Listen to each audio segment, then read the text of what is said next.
invested with purpose, making the most out of your time, talent, and treasure. I'm Brian. And I'm Kara. And if you don't know today's guest, you haven't been paying attention to the good work being done to advocate for the pro-life movement. We're thankful today to have Dr. Abby Johnson on the show. Welcome, Abby. Thank you. Thank you for having me. So, Abby, we're just going to jump right into where many of us discovered your story. Abby, in 2019, a movie titled Unplanned was released, and that movie was basically, your life story and your experience working with Planned Parenthood, where you developed a mission for the pro-life movement. And, just kind of get us caught up, because some of our viewers may not know about you and your work. I don't know how they wouldn't, but some of them may not know you. So if you can get us caught up in that would be great. Sure. So I went to work for Planned Parenthood in college. I didn't really know anything about them, but was kind of roped into the talking points, helping women, wanting to empower women. And I was raised in a Christian home, raised to know that abortion was wrong. But, I think, we didn't sit around the dinner table and have conversations about abortion. We didn't sit around and talk about the ins and outs of being pro-life or what that meant. My parents were not activists in the pro-life movement in any way, shape, or form. So we just didn't really have talks about hard conversations. I think my parents thought, we go to church, and so the church is taking care of those really hard conversations. And then the church thought that the parents were taking care of those really hard conversations. And so nobody was taking care of anything. And so I went to college just really uninformed and really naive about the world and the way things worked, and just, talking points in general. And so, when I went and started discovering the things that they were telling me about how, enlightened women support abortion, and enlightened women support Planned Parenthood, and, you need to be a feminist if you support women. I thought, well, okay, I want to support women, so I guess I need to support Planned Parenthood. And once you get one foot in, the enemy can take control and can really take over your life. And, there's all kinds of stories in the Bible where people were blinded, right? We see the veil was lifted, or the scales came off their eyes, or whatever. And that was really how it was for me. I mean, I worked there for 8 years, and people ask all the time, how did you work at this place for 8 years and not know what you were doing? And I don't really have a great answer for that, except to say that when you are living a lie, when you are working in an environment that is just pure evil, I mean, literally evil, we're killing babies every time I go into work, there really is a blindness that takes over your life, and a literal blindness. I mean, I'm looking into the dish of, a Pyrex baking dish all the time, every day. And I'm seeing these aborted babies right in front of me. Yet somehow I don't see their humanity. And I don't understand how that happened. I don't understand how. I'm not a stupid person. I'm a smart person. How does that happen? I don't know. It's just, that's Satan. That's the numbing of the conscience. That's the searing of the conscience that we see and we hear about. And it can happen. It can happen to anybody. It can happen to any of us. Lies can be justified so easily. And I know that you've spoken a lot about what it is, that you're being told about your baby and what your baby looks like in the womb, but also what that baby can experience. And so you're probably telling yourself, well, it can't feel it, or it's not experiencing pain. Yeah, and I think it wasn't even really about the baby so much. We're taught to kind of make up this story about this woman sitting in front of us. So a lot of people are like, well, how do you do this to the baby? And it's kind of we don't even care about the baby. You don't even think about the baby. You don't even, like, even while you're even in the back in the POC lab where you're piecing these babies back together, like, you're still not even thinking about the baby in front of you because you're just thinking about the woman who had the abortion. Like, you're still so trained and really brainwashed to just focus on the woman, like, oh, well, she really had to have this done, right? Or, I bet her life is just a dumpster fire, and that's why she had to have this done. Like, it's still so this focus on the mom, and so people are like, oh man, I don't know how doctors can do this all the time. And I'm like, well, because they're just seeing a woman on the table who, they're making up this story about her in their minds, right? About how she's abused or she's trafficked or she has this terrible life or she's going to be a single mom or she's poor. They're not talking to her. They're not getting to know her. So they just make up this narrative in their mind about her that may or may not be true. So you mentioned naivety when you were growing up, and it's a fear that I have because I have just one son, and he's 15 now, and he's grown up in the church. He's gone to Christian schools.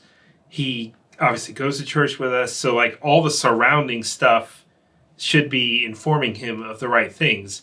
We've had some of these hard conversations, but I do think that the reliance upon the church that you mentioned is a big problem because they're not always educating us on sex education or what is abortion or how do we prevent these things from happening. And many times the parents thinking the church is doing it, the church thinks the parents are doing it. And I read through your bio and some of your history, and you mentioned having some, I don't know if issues is the right word, but like, you've gone through churches and they've looked at you differently through different stages of your life. Could you elaborate a little bit on that, kind of like through your journey of, how the church viewed you when you got into Planned Parenthood, how the church viewed you when you got out of Planned Parenthood, and kind of so on like that? Yeah. So when I initially, I grew up in Southern Baptist Church, like, just all the, conservative things that you think of when you think of, Southern Baptist Church. That's how I grew up. But again, not talking about the really hard things, not talking about those things from the pulpit or, anything like that. And then, or talking about them anywhere. We didn't talk about them in youth group or anything either. But I do want to say, though, it was really a different time also. So, people were not standing at a podium and shouting their abortion. Women were not walking around in T-shirts that said, I've had an abortion. Yes. So it really wasn't a time where abortion was so in your face like it is today. Now I'm like, I have to talk to my kids very early about this because they hear the word abortion at a very young age and they start to have questions. But yeah, when I started to work for Planned Parenthood, I was still going to a Baptist church, and I was in college, so I was in a different town. I was still going to a Baptist church, and they did start doing pro-life stuff. They started praying out in front of the clinic and doing prayer vigils out in front of the clinic where I worked. And so I was like, this is uncomfortable. Yeah. So we stopped going there, and we started going to a non-denominational service, non-denominational church. And when they found out that I worked at Planned Parenthood, they were immediately like, you're not welcome here anymore. And a part of me gets it. You have an abortion worker among you. Like, how do you treat that? How do you go about that? I'm sure they just saw it as there's like an evil person among us and we need to get this out of our church. But there was no opportunity for ministry. There was no opportunity to say, do you understand what is going on? Like, do you understand what was your upbringing like? Do you have a relationship with Christ? There was like nothing. There was no opportunity for No ministry. discipleship. They were just like, No, no, it was sorry. just like, Wow. ew, like we don't like that. Get out of here. Wow. And so there is always, and I tell people this all the time, there will always be a religious place for sinners.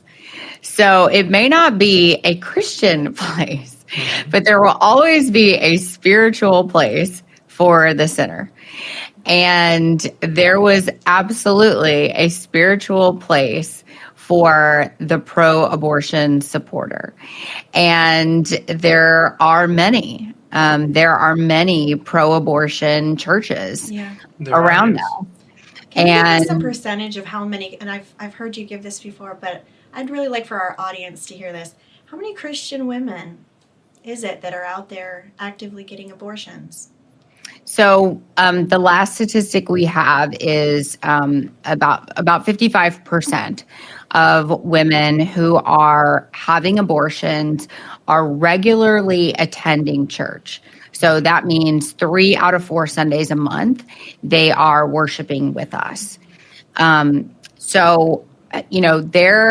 are places of worship that will absolutely entertain and support abortion. And so I found one, and that is in the Episcopal Church. The Episcopal Church is in America. They are very pro-abortion. At that time that we came into the church, their head person in the church is a bishop, and their top bishop, national bishop, was a woman named Catherine Ragsdale. And she was not only the head bishop in the Episcopal Church, she was also the CEO of NARAL, our country's largest abortion rights activist group. And so they're very pro-abortion. They're very proud of it. They are donors to abortion. They're one of the largest financial backers of the Religious Coalition for Reproductive Choice, which helps religious women obtain abortions. So it's just part of their doctrine. So sometimes people are like, no, that's not true. And I'm like, you can literally look it up on their website. This is just who they are. And so they loved it. They loved that this Planned Parenthood abortion worker was coming to their church. And I was able to say to women who came in that were Christian, that were coming in to get an abortion, I was able to use that. And my boss loved that, right? She was like, yes, tell everybody that, you're a Christian and you're working here, and it's perfectly fine for you to be a Christian and to have an abortion. I remember there was a pastor that came into our town. I was the person that set up the whole event, and he had written a book called Sacred Work. And it was a book about how holy abortions are and how holy the work is, to work in a clinic and to be an abortion provider. And so this reverend came into our community, and we set up this big event to convince Christians that working in an abortion clinic was sacred work. And so these people are all around us. They're in churches. The United Methodist Church supports abortion. The Episcopal Church supports abortion. There's a Presbyterian sect of the Presbyterian Church that supports abortion. The Lutheran Church supports abortion. Their largest sect of the Lutheran Church supports abortion. This is all around us. And so these people that are going to these denominations and these churches, when they give their tithe, part of their tithe is going to groups like the RCRC, the Religious Coalition for Reproductive Choice, and they don't even know it. They don't even know that part of their tithe is going to actually help women commit abortions. Wow. Never in my lifetime did I ever think that we were going to get to a point where we overturned Roe v. Wade. And yet that happened. And it's almost like the dog that's chasing the car moment where you're like, I never thought I'd catch the car, and then I did. And now what? And, from your perspective, as a country, have we moved more to where abortion feels like it is unacceptable, or have we moved to a place where we're trying to codify it everywhere and to fix an error of some sort that people think we had when we overturned Roe v. Wade?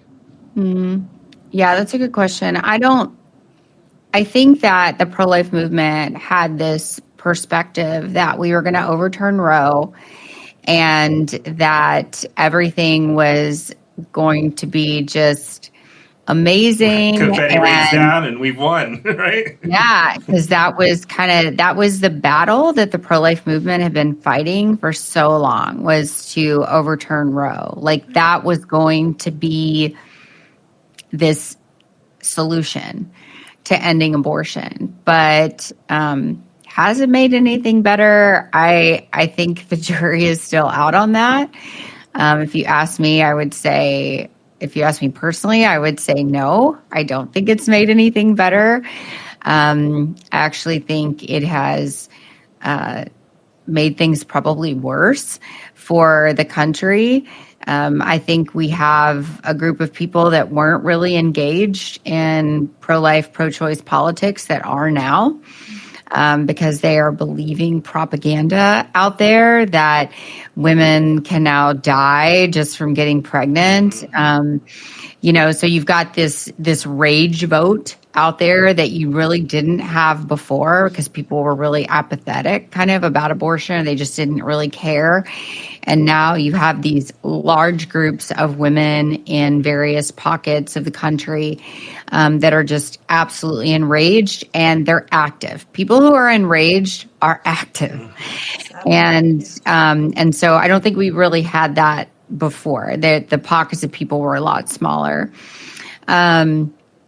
And so we have that now. We did not have abortion codified into any state constitution before. We do now. And that was, I think that was their plan all along. The pro-abortion movement is always several steps ahead of us. And so they were waiting for this day. They were prepared for this day. They knew that this would eventually happen. They knew once we had the votes on the Supreme Court that this would happen. And so they had a plan ready to go.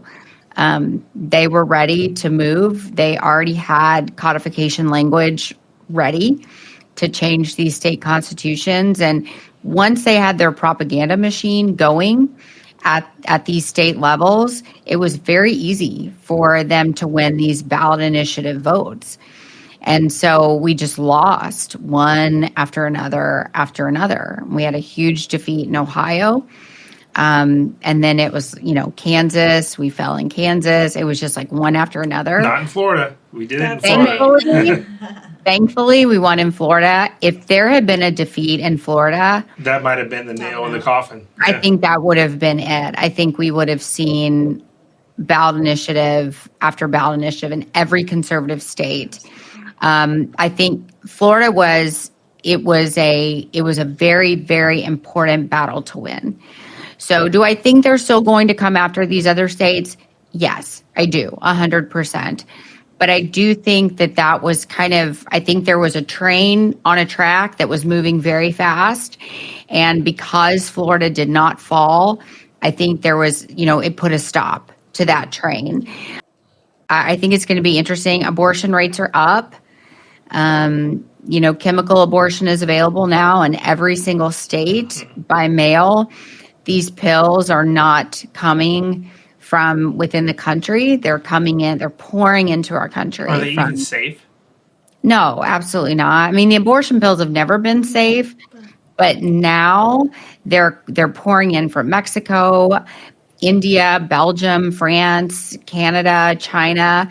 And these that are coming in, particularly from India, China, these other countries, we don't even know what they are. They're completely unrestricted. They're unregulated. We had a client that called our hotline a few weeks ago, and she had gotten these pills from an international provider online. And she said, I don't know, I just have a bad feeling about this. She was like 17 or 18 years old.